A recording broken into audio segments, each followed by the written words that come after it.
Good morning, everyone, and today we're checking out part 7 of the Mythal storyline and finally finding out how Tarsa betrayed the Archons. Let's hop in and check this out. Begin the story. Fire the Devastator. Ortis heard this voice ring out as he stood before the leader of the Imperium Pantheon.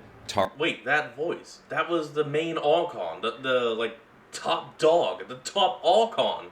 Tarsa, and couldn't understand how she hadn't heard it too. In the deepest depths of the Shinto underworld Yomi, there was little other sound to be heard. He tried to act as though he'd heard nothing as well, and continued trying to get information out of Tarsa, while also stalling her so he could think of a way to free Mythal, who was currently unconscious and chained behind a glowing barrier in the wall. There was no chance he was going to take the deal Tarsa was offering him, so he needed another way out. Oh hey, this is a double piece. Nice. He asked, "What are these 7 titans you're referring to? Aren't there 12 titans?" Tarsa chuckled, spinning the golden sphere, apparently called the multiversal orb, on her finger. "Oh, please. Kronos and his kin are nothing compared to the 7 Archons.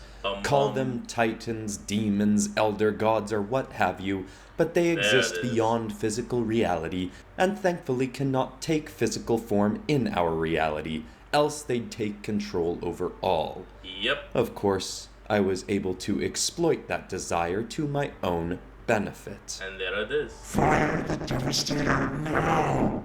A similar voice rang out. Ortis suddenly realized it was coming from his bow, Suriastra. He'd Wait, heard these what? demonic voices before, the last time he did draw back the Devastator flame arrow, but in the deep cavernous space he was in, there was no way he could fire it here. Even with Ares' gauntlet protecting him from the flames, the impact would still certainly obliterate him, possibly even without killing Tarsa, given how powerful she was with that orb in hand. Ortis actively thought as much, and the bow seemed to reply. "Don't fire at the blathering traitor, fire at the orb!" Oh, and there's the other Archon. Okay, so that's 2 Archons so far. Big top dog and older technology. I forget the names, so I just call them based on what they're made of. Ortis's eyes darted to the sphere. Could it be destroyed? Maybe without it, Tarsa was only as powerful as an average god. Still mighty, surely, but not too much for the God Quellers to handle, if he could free Mythal, and Lorna found them soon. Ortis had no idea how far from his allies into Yomi Tarsa had transported him. Despite having been pulled through dirt and sand to reach his current location, there was now a cloudy crimson sky high above him, and he was in a round pit about 30 times the length of his body and 100 of him deep. If you tricked these beings into giving you their power, why haven't they taken it back? Scythe? Ortis asked, now more curious about what his bow had to say to him. "Oh, they have tried, and if I was some meager god they may have succeeded, but I am so much more than a god. I am the overseer of the gods, and of this world, and with such might, along with the creation power of the Archons in my hand, I was able to block even them from entering this world." Damn. Another demonic voice cackled through the bow.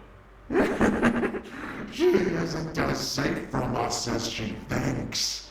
Oh, It well, finally no hit Ortis who he was hearing, and he wasn't yet sure if he should be eager or horrified that they seemed to be on his side. Fire the Devastator at the orb, child. Tarsa and your God Reaper will survive, and we can return you to life after it takes yours. That wasn't Yeah, that's confirmation that if he fires that arrow, he's gonna die. reassuring. Ortis tried asking another question to Tarsa. "What if these Archons do get—" "Enough of this!" Tarsa stomped one foot on the ground and shook the pit enough to nearly knock Ortis to his knees. "You do not get to question me, mortal. Do we have a deal, or shall I rid you of your flesh with a flick of my finger?" Time was up. Ortis's heart pounded. He wanted nothing more than Mythal safe, and if he could be with her in another world, his life would become like a dream. But he couldn't take away his world's best chance at finally ending Tarsa and her Imperium Pantheon's reign.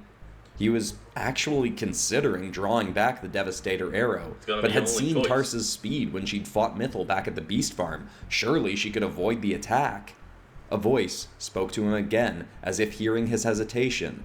Your chance is here. Take it or lose everything. He didn't know what it meant until he and Tarsa heard a voice echoing from above in the great distance. Ortis! Ortis! Lethal. Come on already, answer, would you? It was Lorna, and possibly the other gods Ortis had inspired into remembering their own might. My mistake. He considered calling out, but Tarsa could surely kill him within a second of him doing so. But then Ortis saw the chance the voice had spoken of. Hearing the call, Tarsa turned and looked up towards the pit's entrance, eyes now off of Ortis. She started to say something, but it was as if time slowed very slightly for Ortis, and he heard nothing of what she said. Instead, all he heard was, Now. With only a quick glance only back thing at he Mythal, has. Ortis drew the bow. As quietly and speedily as he could, whispered Devastator Flame, aimed at the multiversal orb and released in one movement. Tarsa's head turned back to him quickly, but not quickly enough. His arrow struck its target directly. Then there was nothingness. Ortis hadn't even felt the impact of the explosion hit him. It had been so instant. He tried to look at Oh, duh. Scythe? Reaper? Oh, duh. his body, but he couldn't see anything It must be the except previous for Reaper. a bright white light in a black void. It was intoxicating, and while he couldn't understand the space he was in, he had a sense that he could float towards it, but chose not to. If this was death, he didn't want it. He had to get back to Mythal to make sure she was okay and see what had become of Tarsa. To the love of his Soon, life. though, he heard, or more accurately felt, a voice bellowing around him. Come into the light, child. We have much to discuss. Ortis suddenly became overwhelmed with fear. He tried to hover anywhere other than the light and found he could direct his consciousness away from it, but then heard, If you ever want to see the God Reaper again, you will come to us. We alone can reunite you with her. Ortis stopped hovering What away. else can you do? Well, You're he dead. had no physical heart to be rapidly pounding. He had a sense as though it were. Considering going towards these Yeah, voices just know that. felt as though he were willingly sticking his head into the jaws of a lion. But if it was his only chance to return to Mythal, he'd take it. He slowly only floated thing. towards the light and it started to envelop him. When he was nearly within it, he paused, reconsidering, but then a voice spoke. Close enough. A black hand Wait, close emerged enough? from the white and somehow snatched his formless consciousness and dragged him the rest of the way in.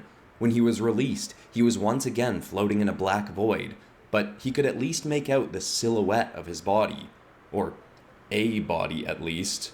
It was more like a faint outline of a generic human form, and when he focused on it long enough, he Oh, hey, it's truth.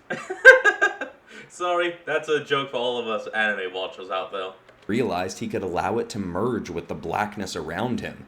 He looked away from it uncomfortably, then saw that circling him were 7 more similar, larger forms, but each with a distinct colored glow emanating from their Wouldn't it be center. 6? The red one spoke, and despite the words not being threatening, Ortis felt waves of terror washing over him. You have done well, child. Tarsa has not been rid of our powers, but her access to them is lessened. Good, Ortis realized he good. didn't have a mouth with which to speak, but with focus on his thoughts, they rang out through the void. What do you mean? What happened to her? Where am I? And are you the 7 Archons she spoke of? Yes. The orange glow spoke next. That we are, my boy. You're in our lovely little abode of the non-physical realm. Only I still love this Alistar sounding son of a gun. And I don't know why, but I love it. Love it. once detached from your body and senses can you access this place.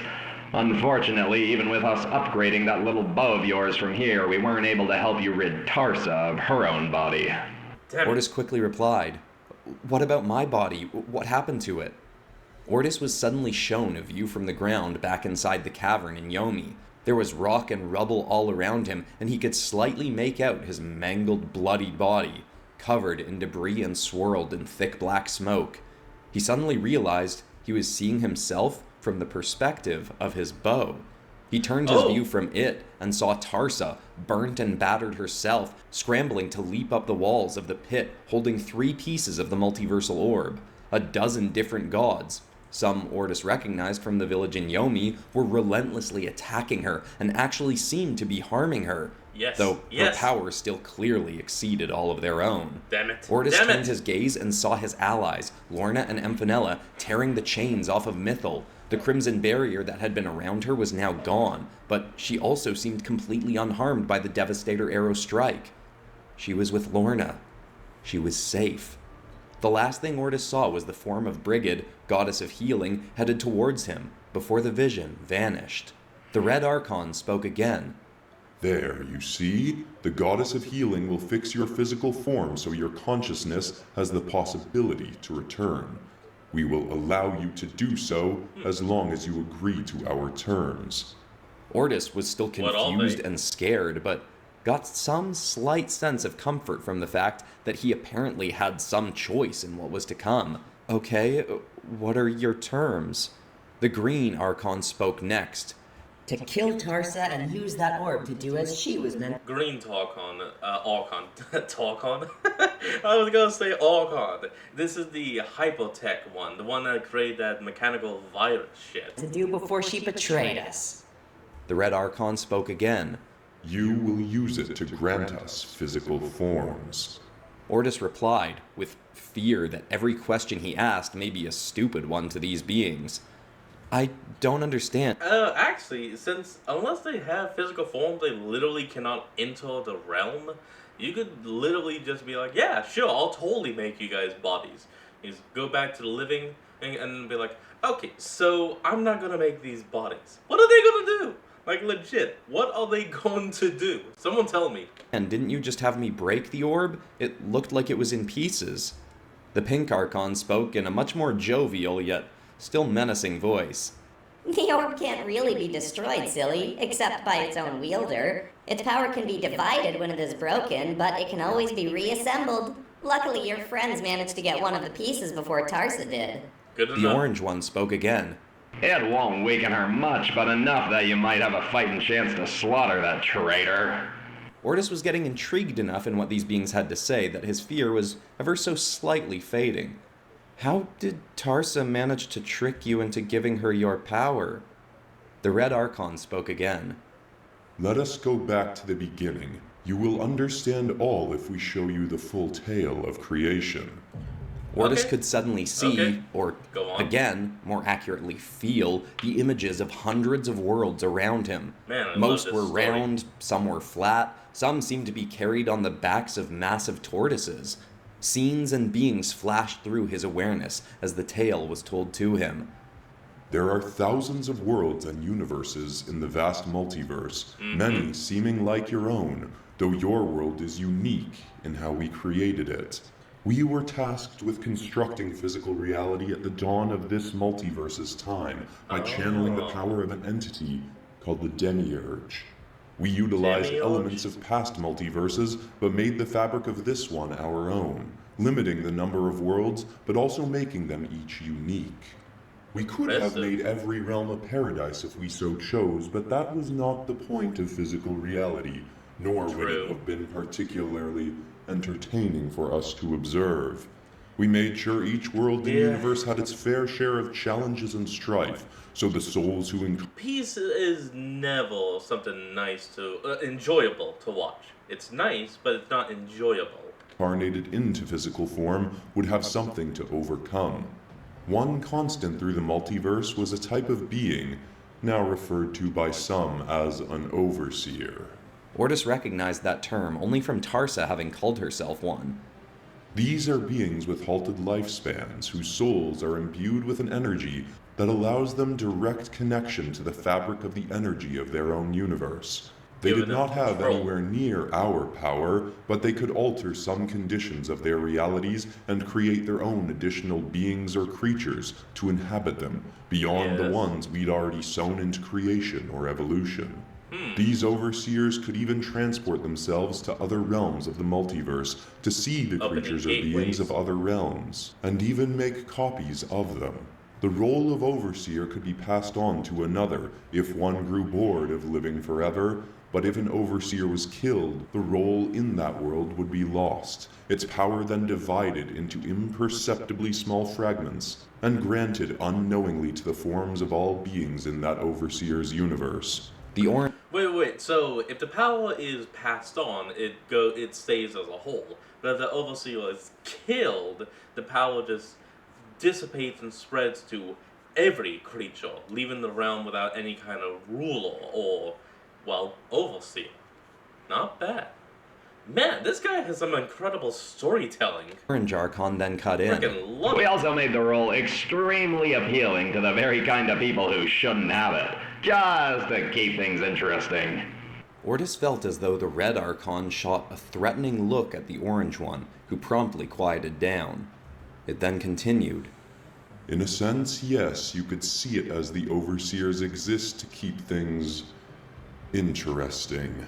Some may use the power to try and protect their worlds and people, as most now believe was the intent of this role. Like the few But we've more seen. often, the power will be abused, creating greater challenges to overcome for the people of those worlds. Like Tarsa. Of course, with such power at their disposal, we also deemed it necessary to have a deterrent in place, should any overseer start making anything too dangerous that threatened worlds other than their own. And so, A the multiversal Reaper threat. was born. Oh, wait, so the Archons also created...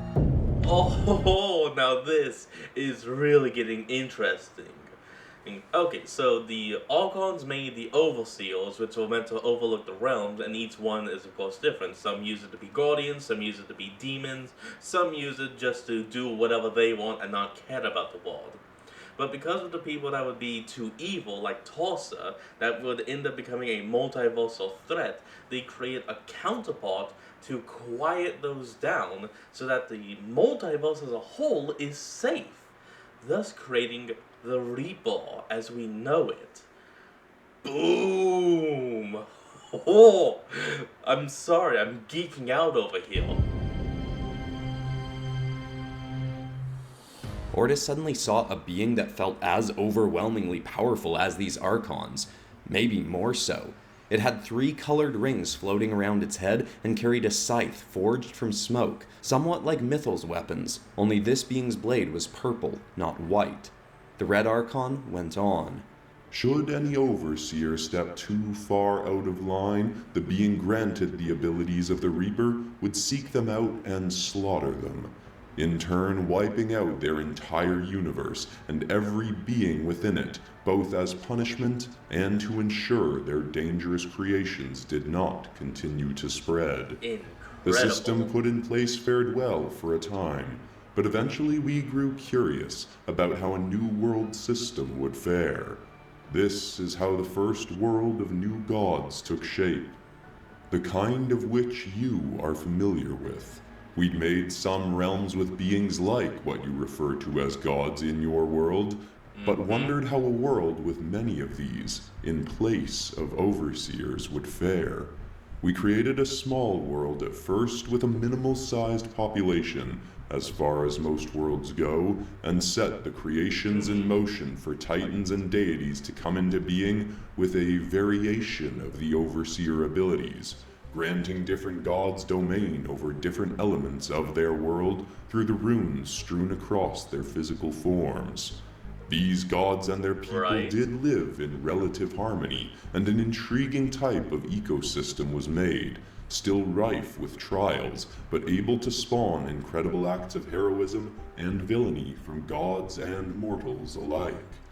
We became Great so things like intrigued populace and and enamored such. with how this first world turned out that we made more and more and more, each with different pantheons of gods. The Norse, Celtic, Shinto, Zulu, and on and on. Boom. Unfortunately, we did so far too hastily. An uncommonly twisted rogue pantheon of one of these worlds eventually realized that other universes existed and that their immortality how? gave them far more power than most in the multiverse, and collectively sought out to take other worlds for themselves. How did I find Ordis out? interrupted. Tarsa and the Imperium Pantheon? No, this was prior to her involvement, but did lead to it. As is its task, Okay. the Reaper came to this pantheon to slaughter them, but having granted elevated overseer-like abilities to multiple immortal beings from one realm, having the Reaper kill one no longer wiped out all life from that realm. Additionally, with that pantheon having a few dozen gods, they were able to overwhelm even our mighty Reaper and keep it from I wonder what pantheon he's talking about. Of course, we're gonna find out. That's the whole point of the story. killing them all. They retreated to their own world temporarily, but we knew we needed a new solution. This breed of overseer-infused gods were too dangerous, and we needed a way to kill, or in the very least, control them. This was when we first made contact with Tarsa. She was a ruthless overseer of a world with a pantheon of gods much like your Greek pantheon, but their powers were not drawn from the same source as that of an overseer. While seeming immortal in their realm, in truth, these old gods were not. With the variant of Zeus of her realm as her right hand, Tarsa had gotten all the gods of her realm under control and ruled them with an iron fist. Okay. She was cruel, but her will knew few equals. So they said a Zeus equivalent. The only equivalent of Zeus is, well, Jupiter, which is the Roman equivalent, I believe. Yeah, because Zeus is Greek, and Jupiter is Roman, I believe. I may have that wrong. If I do have it wrong, let me know down in the comments below. We offered her a new role. We reached into her mind and showed her much of what we've just shown you, and told her that if she agreed to leave her world behind, we could make her a far more powerful overseer in the realm of the Rogue Pantheon, where she could then take command over them and keep them in line. But Tarsa had an even more intriguing proposal. Since the worlds of this new breed of god were all quite small, she suggested merging all these worlds into one. All the gods could be contained in one realm, and she be made ruler over that, able to forge her own pantheon from the best of that unified Thus creating the world that this story's been taking place in. realm. That would be her Imperium Pantheon, and she would keep command of the gods and mortals there, as she had in her first realm. It was certainly intriguing, but we deemed even she would not be powerful enough, no matter how mighty we made her overseer abilities, for her to control that many gods. Only someone with our own might could have any hope of controlling all the pantheons at once. That was when she inquired as to why we had not simply come into physical form ourselves and taken command over them. We told her that one of our limitations is that we cannot make physical forms for ourselves, nor had the idea yet been tempting for us. We enjoyed creating from afar, but ever since she's suggested it, the idea has become more and more appealing. Why should we not be allowed to enjoy the spoils and adventures of the realms we made? Tarsa does make emphasized how sense. cruel this was and claimed to pity our circumstance. She stated that surely our powers were great enough that if someone else was given access to them without our limitation, she could surely grant us the forms we now sought. And thus the She made the multiversal offer that orb. we should grant her our own abilities, merge the worlds of gods together, and come down to physical form to rule it alongside her. It was an incredibly enticing notion, and Tarsa's enthusiasm for the proposal made even us overlook her own cruel, deceptive nature. And so the Archons actually want monsters that want to destroy and devour the multiverse. They originally started as just people that want to experience it. And then it got stabbed in the back. all seven of us Damn you, channeled the Tarsa. power of the Demiurge to create and grant Tarsa the multiversal orb. It was essentially an eighth Archon, its vast power granted to whomever physically wielded it. We then eagerly waited for Tarsa to create our forms. But then she refused. And there it is. She called us fools and stated that the new merged realm of gods would be hers alone to command, with all the power of the mightiest creation strength and existence in her hand. We of course furiously sent the Reaper to slay her. The Reaper was our greatest creation, even the orb could not destroy it. But sometimes fate can even catch us off guard. The Reaper went to Tarsa's new world of gods and battled her for days on end. Tarsa could not come up with a way to kill the Reaper, but nor could the Reaper land its fatal blow. Then, in an event that even we still do not understand, the rings that grant the Reaper its abilities mysteriously vanished. Wait, It what? was only for the Wait. So the Reaper's powers come from these 3 rings? And without them, the Reaper just has nothing? That is an interesting twist. briefest of moments, and Tarsa seemed equally confused.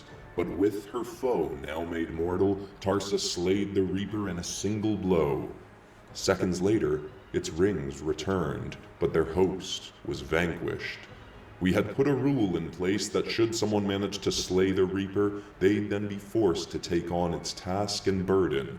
But because the host had not possessed the Reaper's rings when he was killed, Tarsa was not then granted them. They simply vanished off into the multiverse to seek a new host, and Tarsa was left with the orb and full control over the unified world of gods. The Reaper we know, Using her enhanced overseer abilities and the orb of our own powers, Tarsa locked off our world so that even we could not see into it or access it. Just before she did, though, as hastily as we could, we created a curse within your world, that of the God Reaper, or, as you call it, the God Queller bloodline.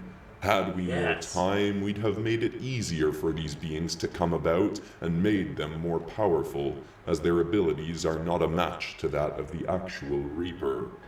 But in the least, we'd created some kind of being with the potential to slay Tarsa and whatever gods she convinced to work alongside her. We are not certain if there are others yet besides your allies Mythal and Lorna, as we have very limited access to your world now. As far as We know, have it's only managed to those sneak 2. in our awareness in very slight ways. When a god is slain, it seems a crack briefly opens so our consciousness can latch on to something, such as your stolen weapon, Suriastra. But beyond that, there is little we or our creations can do to stop Tarsa.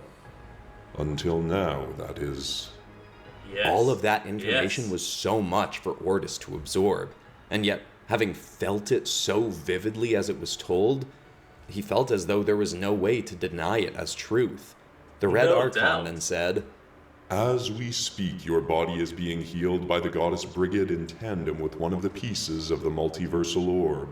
We will release your consciousness and allow you to return, but in exchange, you must promise to retrieve the rest of the orb and use it to give us the physical forms Tarsa once promised. Ortis looked at all the Archons. Honestly, this does not seem like any kind of bad deal at all. I mean, they just want to be able to experience the world they created. And they're not saying they won't destroy it, but they're not saying they will destroy it or anything. So, yeah, this is a good deal to take. Of course, you gotta put a limit on their actual bodies. Like, say they can only have 1/10 of their power. Well, and maybe they can use more if the life depends on it. But, you know how it comes down. Deals happen, and the plots are made, and shit hits the fan. Now fixated with their attention on him. He still felt his fear for them, but could hardly believe he had the courage to say it, and simply replied, "No." There was silence. Then the Orange Archon replied, Now, what do you mean, no, kid? You want to go see your little girlfriend again or not? Ortis figured if he was already standing up to them, he might as well go all in. "You want to come to my world so you can rule it, but the reason I want to kill Tarsa is so my world stops having all-powerful rulers. It doesn't need that. If it needs any leaders at all, it needs ones who encourage my people to be kinder to one another and not fighting over who the right people to bow to are. The way I see it, you overplayed your hand. You showed me that Mythal is safe with her sister, and you've just told me that you can't get in there to harm her. She's safe, like I wanted. Sure, I want to be with her, but knowing she's safe is enough. I thought I'd stared death in the face before, but now I really am dead, so it's not a real threat to me anymore. You've got nothing to hold over me here, so I've got a counteroffer for you. Oh, here we go. The Red Here we Archon's go. voice got angrier than Ortis had heard it. We have no need to negotiate with you, child. Ortis replied, almost chuckling at his own boldness. Don't you? If you could force me to do what you want, you would have done it by now. I think you need me to agree to these terms, so here are my new ones. You Here we send me go. back and I will do everything in my power to kill Tarsa, get the orb back, and destroy it so that nobody in my world or any other world can wield your power like she has. You may not get physical forms out of it, but at least you'll have your revenge. The orange one spoke again. That's a What happy makes you think we need you down there, kid? If you're not gonna make us physical forms, then what good are ya? You're not exactly a god reaper yourself, and plenty of other folks already want Tarsa dead. It was a good point, but Ortis had to stick to his confident demeanor. Then don't send me back. This Then don't. floaty body is kind of relaxing. Maybe death will be fun. If you're willing to gamble on when you'll get another chance to connect with a person from my world who's interested in helping you, then I guess we can be done here, because I'm not replacing one pantheon of all-powerful tyrants with another. Just give them mortal bodies with like a tenth of their power and boom. Ortis waited for the Red Archon to reply, but instead he heard the voice of the Yellow One. He's a feisty one. I said we'd do it. Send him home. I just want Tarsa dead.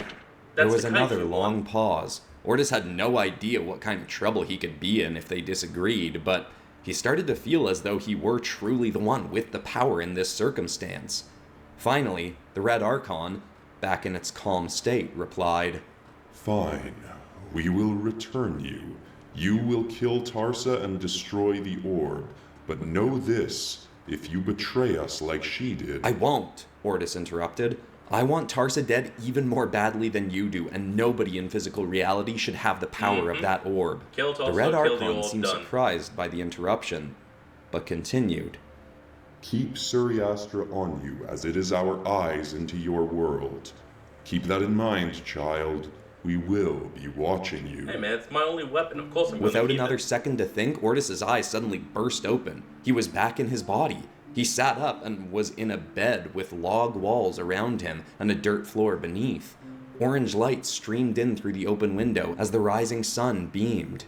His body felt surprisingly heavy, as if being out of it had made him used to not having one. He quietly That would spoke. make sense. Hello? A second later, the door to the room was kicked in so hard it exploded off its hinges, shattered against the wall, and chunks flew off and hit Ortis. He blinked Oh damn it, Mythal! through the wooden debris to see a face that made his whole body glow. Ortis, you're awake? Mythal's smiling and tear-filled expression brightened the room more than the sun, as she leapt to the bed and hugged Ortis so tight he thought he may die all over again. And yet no part of him wanted her to stop. He finally had Mythal back. Oh, I love this story! It's so good, and we get so much lore! Sorry, I'm geeking out. Well, I hope you enjoyed that episode of Mythal Lethal with a whole lot of lore to it. It was super fun for me to yes. write because it genuinely feels like I've been gone for months. That week I had off for that meditation retreat was just a lot in a way that's hard to explain, but there's going to be tons of stuff from it coming through in stories that I'm telling in the near future that I am super excited about.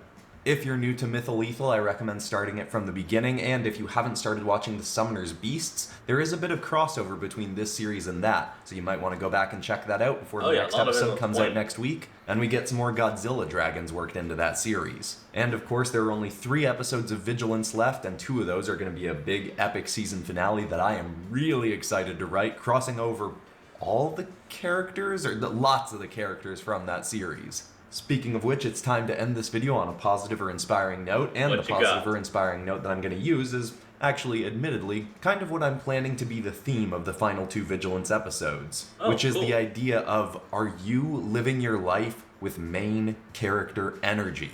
Not in the sense where you believe you're the main character of the entire world, but you understand that you're the main character of your life, and you can still be a supporting character in other people's lives. But if you Really were not, watching yes. or reading or listening to a story, how would you want the main character to respond to the same kinds of challenges that you're faced with? You'd probably want them to take risks going towards something that's really exciting for them, and see how they overcome any obstacles that get in their way as they strive towards something greater. So just kind of sit in yourself right now and say, what's before me in life right now, and how can I approach it with main character energy? I hope that's inspiring. I love you all, and I'll see you all in the next episode on Friday.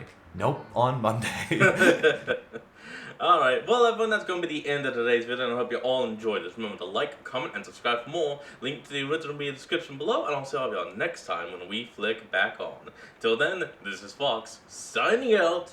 Peace.